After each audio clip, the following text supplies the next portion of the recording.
Before we get into the video, please consider subscribing, liking, and clicking the Discord link down below. Lots of cool stuff going on down there as we basically talk about nerd stuff and whatever else. That said, enjoy. What's up everyone, Gojin the Makai Phantom approaching ya. So this is a question that's been heavily debated on in the gaming community, and reasonably so. For movies, when you hear the term remake, what comes to mind is a new work made to modernize something older with some new touches of the current team's vision. Peter Jackson's King Kong kept the story mostly intact, only changed certain things like Jack's personality to be more gentleman-like than the snarky, somewhat sexist action hero of the original, and expanded upon the runtime to put the film in a grander scale while adding in certain aspects that got cut from the 33 classic. Then there's Rob Zombie's Halloween that too kept the story intact but began the film with Michael Myers' backstory to humanize him and gave the film a more grindhouse direction to suit the crew behind it. But for some reason, video games, people don't think the same way. What's sad is, unless it's only a mild remaster, like the Devil May Cry HD collection or the 90s Turok games, people seem to use remake and remaster interchangeably without realizing these are two different beasts. To be fair, corporates are somewhat at fault here, as it's not too rare to see a heavily polished remaster just put out as a remake so they can get away with selling it as a new game when it's nothing but a modernization. What mostly comes to mind here is the recent release of The Last of Us Part 1. As the audio is completely the same, the gameplay is what you had originally, only with a newer engine placed for better performance and elements from The Last of Us 2 with the multiplayer removed. But this isn't a ground-up game. They took something that was released 2013, then remastered again for the PlayStation 4 era shortly after, but this time waited a little while in the new gen era so the graphics would be more than a minor change since the PS3 version came at that console's end, and the PlayStation 4 remaster came at that gen's beginning. So not only did waiting this long, there was already PlayStation 4 games that surpassed that later, but knew to hold it off more in the current gen era, so $70 seems like it'd be reasonable. There's nothing this game did that separates it from Halo 2 Anniversary. Only they advertised that as a remaster and sold it with a collection of slightly polished versions of other games for $60. That game too had new stuff, such as expansion of lore. That's not even mentioning some aspects of the game were built from the ground up, such as absolutely stunning cutscenes by Blur that still hasn't been passed till this day, and a new soundtrack. And last, but certainly not least, they didn't remove the multiplayer. A remaster is simply an overhaul of an existing game. There can be added touches, but if that qualifies something as a remake, then George Lucas's versions of Star Wars count for their alterations. But they don't, because all they do is polish the effects, added more scenes, and obviously touched up the footage for modern day. Yes, I know a movie and video game are two different mediums, but when stuff like Halo exists that done those polishes with alterations and simply got branded as a remaster, it really tells you what goes on in some of these corporates' minds. But The Last of Us is pretty much a dead horse at this point. Everyone but the ponies has mentioned that it's basically just a glorified remaster sold for the price of new. But The Last of Us isn't the first to do this. It's only the worst offender. Shadow of the Colossus or even SpongeBob Battle for Bikini Bottom are examples of old games that got modernized with the word remake due to the additional content and updated graphics. But at least the vast majority of the audio in the original game remains outside new lines and plays exactly the same. Like, look at the openings to both versions for Shadow of the Colossus side by side.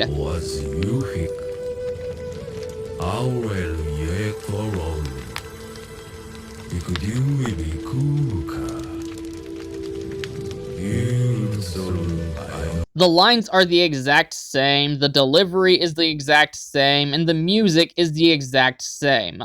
Only change made was a new control scheme and engine, which is less than even Halo 2 offered.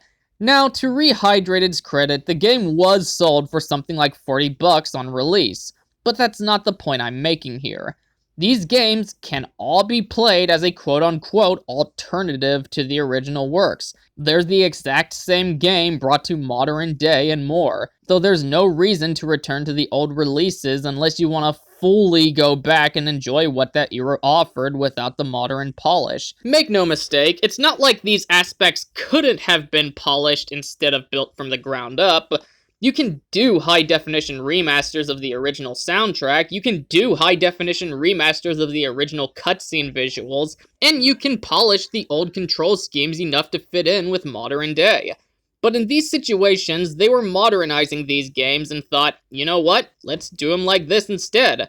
But it doesn't change the fact 95% of the work is simply what we got back in the day overhauled. And then there's remasters like the Halo Anniversary Editions that allow you to switch between the new and old versions that not only allow you to appreciate the art before it was touched up for modern day, you're also experiencing the stuff before it was built from the ground up, like the soundtrack and cutscene animations. So there's even less of a reason to grab the versions for the original Xbox.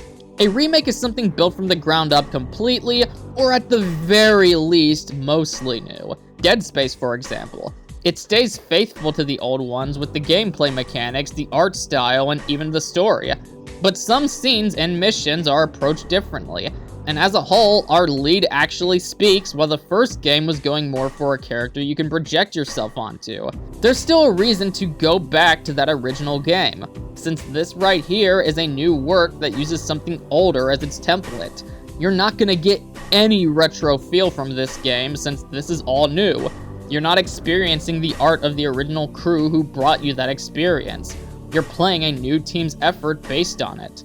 Even in terms of the wonky space battles that were improved to my understanding in the remake, going back and enjoying it for what it is, rather than going back being, oh, this got improved in the remake, is a part of the art. But now we're jumping into what really gets under my skin.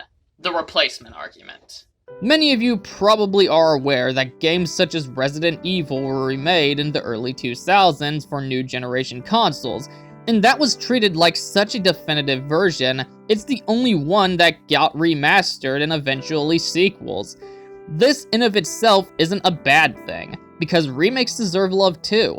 But it really grinds my gears that these games are brought back while what started it all stays on the 90s console and emulators to be forgotten about. It doesn't help the audience treat these like replacements, as moments something is good, they pretend there isn't a reason to go back to that experience. But it totally takes away from what art really is. You're appreciating what these people built from what they've had, and while a remaster modernizes to an extent, you're still playing what was worked hard on by them, only modified by perhaps a new crew. In my opinion, Peter Jackson's King Kong improved many aspects of the original, especially Anne and Jack's romance that admittedly could have used more development and better dialogue in the original work.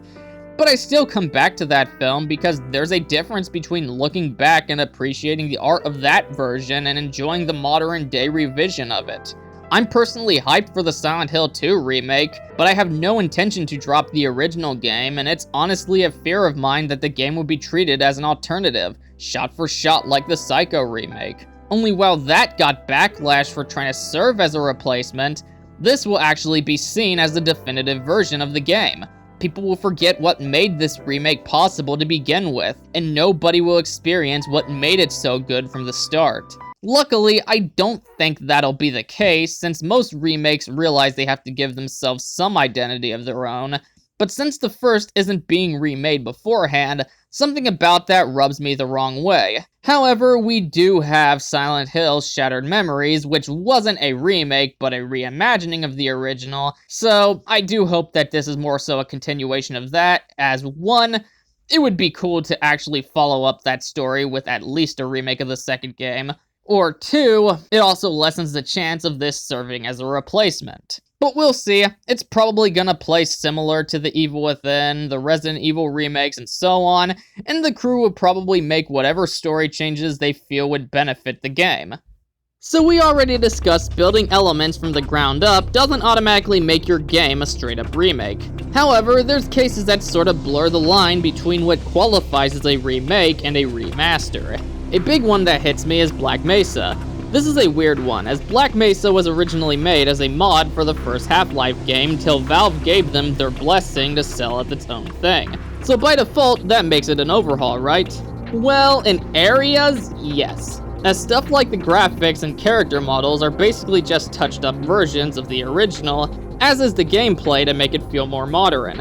However, then there's things such as the actors. They try to mimic the originals, but are actually a new crew, so they were able to change things up a bit and connect it more to Half-Life 2, alongside replacing the engine with something stronger and more modern. So where would that place this? That's a tough one, because on one hand, it's still an overhauled version of the same game, while on the other, there's too much ground-up elements to say it isn't a remake either. Anyway, I've been wanting to tackle this subject for quite a while because, yeah, you could argue that Remasters been titled Remakes so many times where it's basically another meaning at this point, but when games like Halo 2 Anniversary and Metroid Prime Remastered exist, I find that hard to get behind, because when you start blurring the line between definitions, the words start to lose all meaning.